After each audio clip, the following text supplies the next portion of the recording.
welcome to our French lesson numéro 3.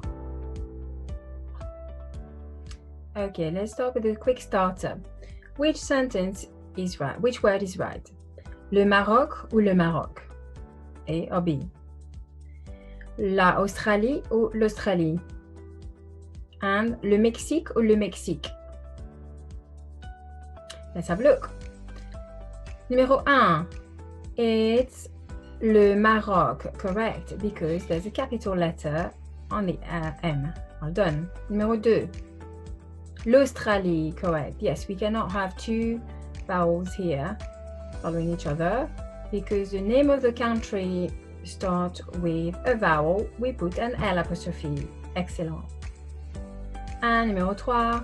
Le Mexique, again, capital letter for the country. Well done if you found the 3 answers. Next. Masculin ou féminin? Let's have a look. La Chine, le Zimbabwe, l'Allemagne, le Mozambique. Which one's masculine, which one's feminine, and how do we know it? Right, let's have a look at numéro 1. La Chine. Now, la Chine starts with, or it's preceded by la. So we definitely know that it's a feminine word. Then we have le Mozambique. Le Mozambique is preceded by le. Therefore, we know that it is a masculine word. Numéro 3, l'Allemagne. Now, l'Allemagne hasn't got either le nor la. However, it's ends with an E. So, most of the countries ending with an E are feminine. So, let's have a look. And it is feminine, yes. Now, le Mozambique, hang on, it ends with an E. So, it could be feminine. Oh, but wait. It has le before the name of the country. So therefore, we know for sure that it's a masculine country or masculine noun. Next question. Can a noun be both masculine and feminine? Is that possible in French? Well, no, it's not. Masculine or feminine can't be both. Can't. Okay then, now let's have a look at our lesson today. Today we're learning to say I'm going to in French. I'm going to France, I'm going to Japan. Let's have a look at some examples. Je vais en France. I'm going to France. Say that sentence again. Je vais en France. Good. Je vais en Allemagne. Très bien. Next. Je vais au Mexique. Répétez. Je vais au Mexique. Répétez. Lovely. Je vais au Japon. Très bien. Je vais en Espagne. Excellent. Hang on. Je vais en France, je vais en Allemagne, je vais au Mexique, je vais au Japon, je vais en Espagne.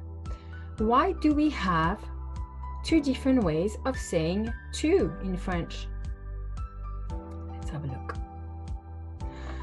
Right, yes. En is for feminine noun, or is put before a feminine noun. Look, en France, France is feminine, is a feminine noun. En Allemagne, feminine noun. En Espagne, feminine noun. And can you guess the next one?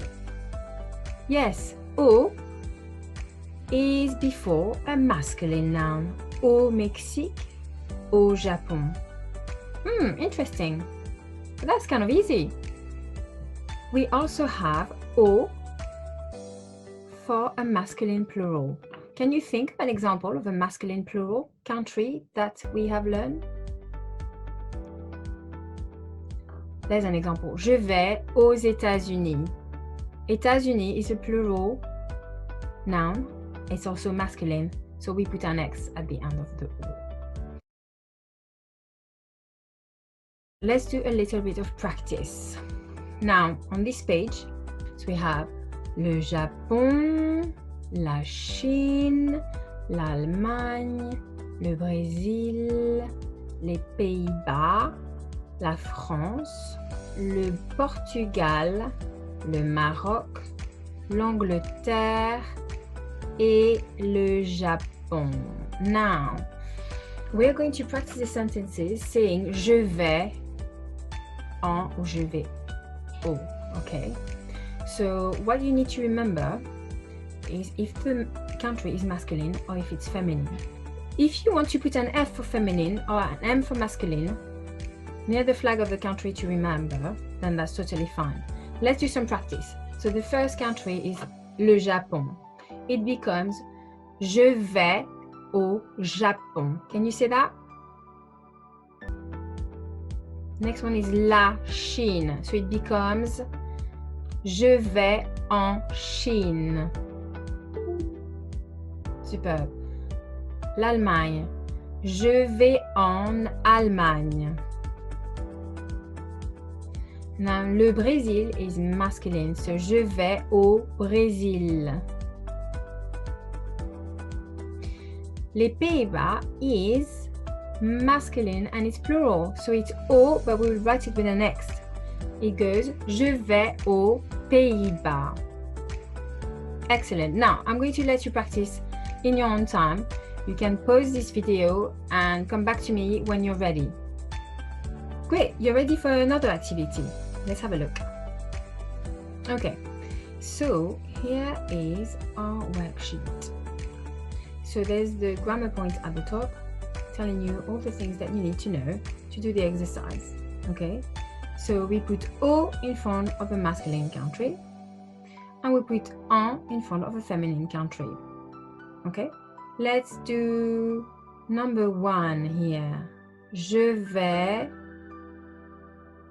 Japon. Is it en or is it au Japon?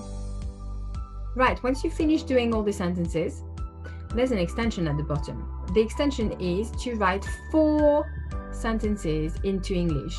So you pick 4 of these in French and you translate them into English. You write them on the lines here. Right, once you finish that, you can do an extra extension, which is the bottom of this page, 51 here. So you have the name of the countries, and all you need to do is to write the article, either en or o with an X. Okay? So all you need to do is to remember if it's a masculine, feminine country, and if it's plural.